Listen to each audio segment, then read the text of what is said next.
You know, usually when we talk about a political earthquake, we're using a metaphor, right? Like a surprising election result or a scandal. Yeah, exactly. It's a figure of speech. Right. But with Javier Milei down in Argentina, it feels incredibly literal. Oh, I absolutely. mean, the hair, the shouting, the literal chainsaw revving on stage, it's visceral. Spectacle. Yeah, and the world looks at him and sees the ultimate libertarian, the anarcho-capitalist rock star who promised to just blow up the state. A man who told the entire establishment to be afraid. Exactly.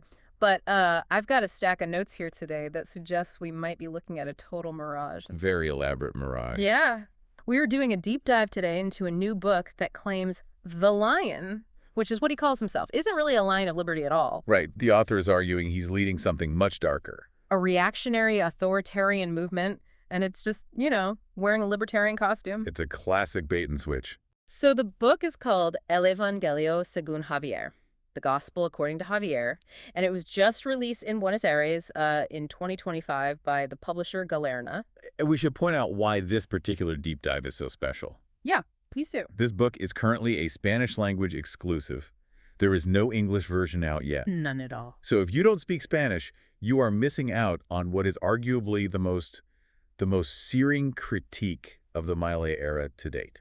And we should really clarify who is doing the critiquing here, because As usually when you hear someone attacking Milei, you assume it's a leftist, right? Right, a Peronist, a socialist, the usual suspects. Exactly. But José Benegas, the author, he's none of those things. He is a classical liberal. Which is fascinating. He comes from the exact same family of ideas that Milei claims to represent. He believes in free markets, limited government, individual rights. And that's the twist that really hooked me. This isn't some enemy from the outside throwing stones. This is like a heresy trial from the inside. That's a great way to put it. Benegas argues that Milei has essentially hijacked the language of freedom to push this cultural and moral crusade. He literally calls it a new fascism disguised as liberalism. Which is an incredibly heavy accusation to make. It is. But Benegas brings the receipts. He argues that if you look past the economic shouting matches, you find a movement that actually just hates the modern world. So today we're going to peel this onion. We want to look at why a supposedly liberal president is so obsessed with what you do in your bedroom, Right. And why the economy might just be a prop, and why Benegas thinks this whole thing ends not in liberty, but in a totally new kind of tyranny. You mentioned peeling the onion, and that's actually the central metaphor Benegas uses in the text. Yeah. He argues that Milei's political project is layered. Okay, so let's start with the outer skin then, the part that makes everyone either cheer or cry. The outer layer is the economics. It's the slogans. The chainsaw, dollarization, burning down the central bank. The stuff that goes viral on social media? Exactly. It's what got him on Tucker Carlson. It's what convinced the rest of the world that he was this free market purist. And, I mean, it worked. He won the presidency. But Benegas says this is just surface level. Worse than surface level, he says it's a performance. Really? Yeah, if you look at the actual record, by mid-2025, which is the vantage point of the book, Milei hasn't actually governed like a libertarian. How so? He's governed like a pretty orthodox conservative who actually quite likes taxes when he's the one collecting them. Wait, hold on. He likes taxes, the guy who went on TV and said he'd cut off his own arm before raising a tax? The very same guy. Benegas points specifically to the retenciones. The export taxes. Right, the heavy export taxes on agriculture in Argentina. A true libertarian would slash those immediately to free up trade, right? Because they view it as the state essentially stealing from producers. But she didn't. No, Milei kept them. And he also kept the cepo. Okay, let's pause on the cepo for a second, because I see this word everywhere in Argentine news. Break that down for us. What exactly is the cepo? You can think of it as a clamp. It's the local slang for Argentina's super strict capital controls. Okay. It restricts how many dollars you can buy, at what price you can buy them, and how you can move your own money out of the country. Which sounds like the absolute antithesis of a free market. It really is. It's the state telling you exactly what you can and cannot do with your own wallet. And Milei promised to lift it on day one. But he didn't. He didn't. Benegas points out that he kept it in place well into 2025. So he kept the clamp on the economy. He kept the clamp on, and he continued manipulating exchange rates just like the previous government he always claimed to hate. So he's controlling the currency and he's taxing exports. I mean, that just sounds like standard government management, like a standard politician. Precisely. But here is the real aha moment that Benegas highlights.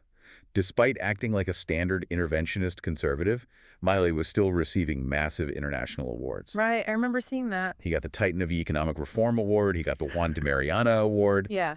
It's like he got the trophy before he even won the game. He got the trophy while actively running in the wrong direction. Wow. Benegas calls these awards a ritual of belonging.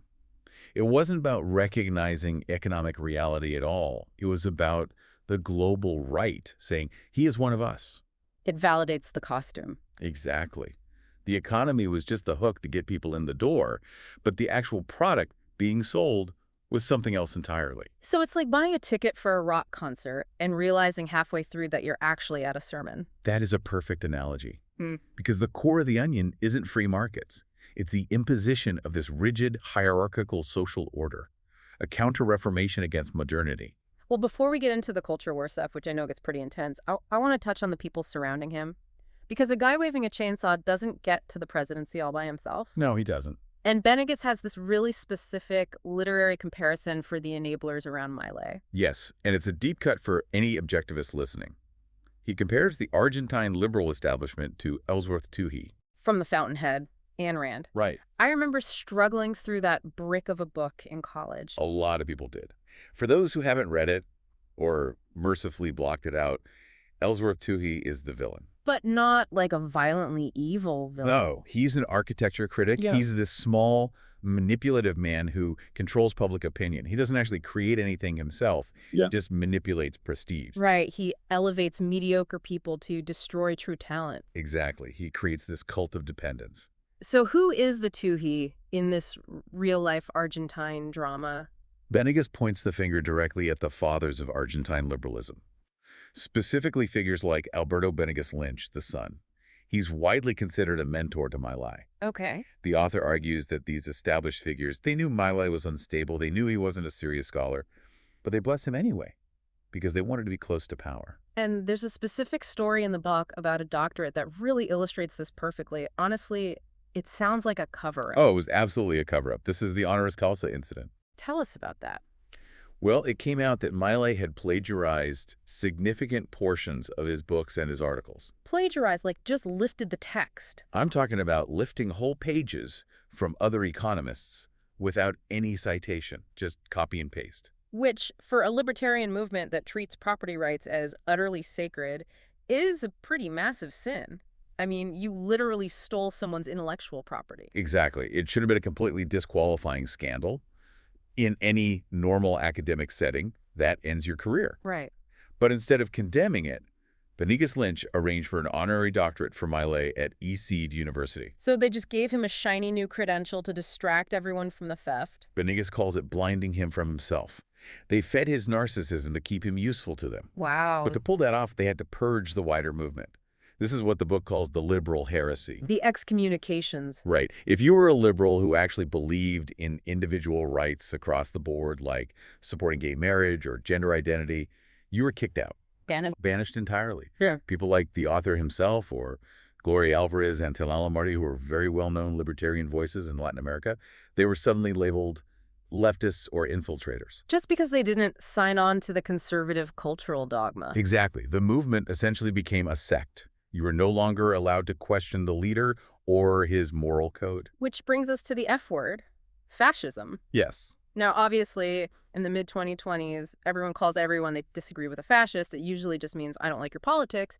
But Benegas is making a very specific historical argument here, isn't he? He is. He's not just throwing insults around. He's drawing a historical blueprint. He compares Milei directly to early Italian fascism. Okay. And he drops a historical fact that I think most listeners will find pretty shocking. Benito Mussolini actually started out as a free market reformer. Wait, really? Mussolini, when I think of him, I think of total state control. You know, everything within the state, nothing outside the state. Eventually, yes. But Benegas highlights Mussolini's first minister of economy, a man named Alberto de Stefani. Okay. He was a classical liberal economist. And between 1922 and 1925, he did exactly what Milei promised to do. He cut the deficit, he privatized telecommunications, he slashed regulations across the board. That is literally the Milei platform. It is identical, and that is the core warning of the book. Benegas argues that economic liberty and political authoritarianism can coexist, at least for a while. So you can have your chainsaw economy while you actively dismantle civil rights in the background. Yes, the economy is just the bait. The authoritarian control is the actual trap. So the whole cultural battle thing isn't just a side project to pander to the base. It is the main event. Exactly. Benegas defines this battle cultural not as a good faith debate of ideas, but as a mechanism for disciplining society. Disciplining them. Yes.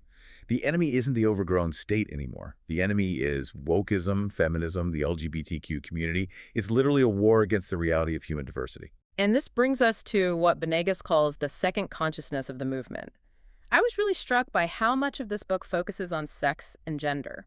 Why is an ostensibly economic movement so completely obsessed with who people go to bed with?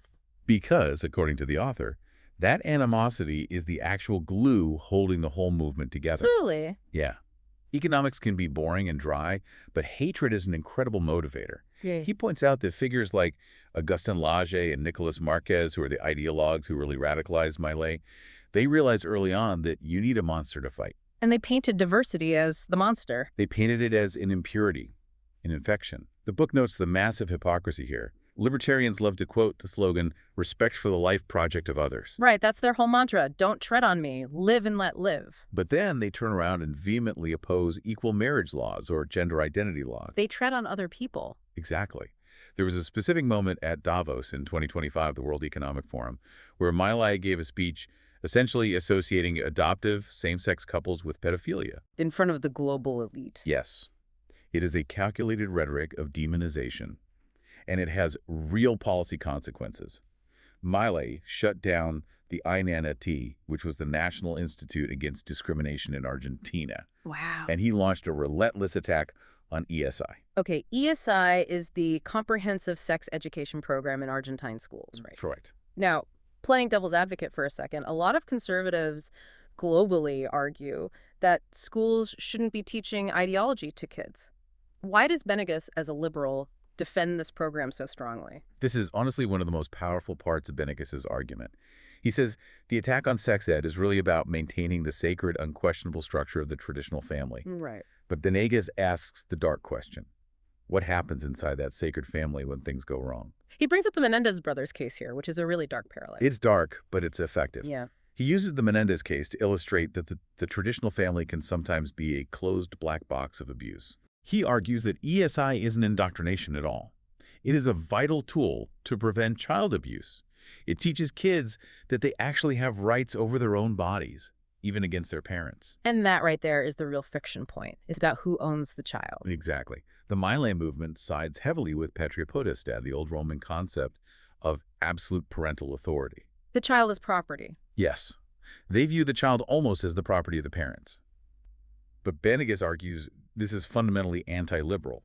A true liberal defends the individual rights of the child, not the absolute authority of the father. It really feels like we have drifted completely away from libertarianism and straight into religious fundamentalism. That is the exact shift the book documents. Benegas calls it nationalist Catholicism. Milei aligns heavily with religious conservatives, with people like Trump, with Bolsonaro. It's a global network. It's a total rejection of secular democracy in favor of what Benegas calls techno-feudalism. Techno-feudalism. I mean, that sounds like a sci-fi dystopia novel. It sort of is. Think of a pre-modern world where you have lords and peasants. Hierarchies are incredibly rigid, they're seen as divinely ordained, but instead of kings, it's run by tech oligarchs like Elon Musk or Peter Thiel. Right. They don't actually want messy democracy. They want order. They want the gente de bien to be in charge. Let's unpack that phrase because it comes up a lot. Gente de bien, it translates roughly to people of good, which, you know, sounds perfectly nice on the surface. We are the good people. Right. But it is the ultimate dog whistle. Benegas argues it functions exactly like racial segregation logic. How so? If there are people of good, that inherently implies there are people of bad. The out group. Exactly. And who are they? They're the caste, the leftists, the gays, the feminists, the dissidents. It's a linguistic tool for exclusion. It basically says, we have rights and you do not. So where does this leave the concept of being woke? Because the Milei movement, like a lot of the global right, uses woke as their ultimate insult. It's the root of all evil. Benegas flips the script on this beautifully. He argues that what the right calls woke is actually just Liberalism. Really? Yes, it's just the natural evolution of civil rights. He even references Thomas Jefferson in The Pursuit of Happiness. So he is literally claiming Jefferson for the woke crowd. That is a bold move. He is. He's saying that if you genuinely believe in the pursuit of happiness, you have to support the right of people to define their own identity. That makes sense. He argues that the anti-woke crusade is inherently anti-liberal because it actively uses the power of the state to enforce a very specific moral code on everyone else. He also talks about the innocence myth regarding the past. That part really stuck with me. You know, this nostalgic idea that we look back at the 1950s or the 1920s and think, oh, society was just so much simpler and more moral back then. Right. And Benegas shatters that, he says. It wasn't simple. It was a concentration camp. A concentration camp for anyone who didn't fit the mold. Exactly. Women, gay people, nonconformists. Mm-hmm. The silence of the past wasn't peace. It was violent suppression. He argues that true freedom is noisy. It is messy and diverse. If your version of liberty stops at the bedroom door of someone you disagree with, then it simply is not liberty. It's a massive paradox, isn't it? You have this movement screaming freedom, freedom at the top of their lungs, while simultaneously cheering for the police to crack down on protesters or banning certain books or denying ID cards to trans people. Benegas asks the ultimate question here. Is this freedom? Or have we just rebranded old-school authoritarianism with some flashy new Econ8 buzzwords? And his conclusion? His conclusion is that Milei isn't saving liberalism at all. He is actively killing it. So if the gospel, according to Javier, is, as he says, a heresy, what's the fix? What does Benegas actually want to see happen? He calls for a repairing heresy. He wants to rescue the core of liberalism from the fascists. Okay, what does that look like? It means a return to a secular, democratic liberalism, one that prioritizes the actual autonomy and happiness of individuals over the strict dogmas of tradition or religion or the gente de bien. He wants to firmly separate the free market from the moral police. It's a really powerful call to action, but it leaves us with an incredibly provocative thought to chew on. What's that? Well, we've spent the last 40 years or so just assuming that capitalism and democracy are best friends, right? Yeah. That if you open up the markets, political freedom will naturally follow. That's the classic neoliberal promise. But Benegas shows us, through the lens of Milei's Argentina, that these things can actually be completely decoupled. Yeah. You can have a free market for corporations, or at least the aesthetic appearance of one, while society itself is locked down by a rigid authoritarian moral code. The market just becomes a tool for the gente bien to enrich themselves, while the rest of society is disciplined. Right. It really forces you to ask, if you have the freedom to buy whatever foreign currency you want, but you don't have the freedom to just be who you are you actually free? That is the exact question Benegas leaves you with. And honestly, looking at the global political landscape right now, it's a question for a lot more places than just Argentina. Absolutely. It is a giant warning flare sent up from the South. Well, thanks for helping us peel the onion today. This was a heavy one, but really necessary. My pleasure. Always happy to dig into the text. And to everyone listening, thanks for joining us on this deep dive. Leave us a comment and let us know what you think. Is the chainsaw a tool for freedom, or is it just a weapon of control, something to mull over? We'll see you next time.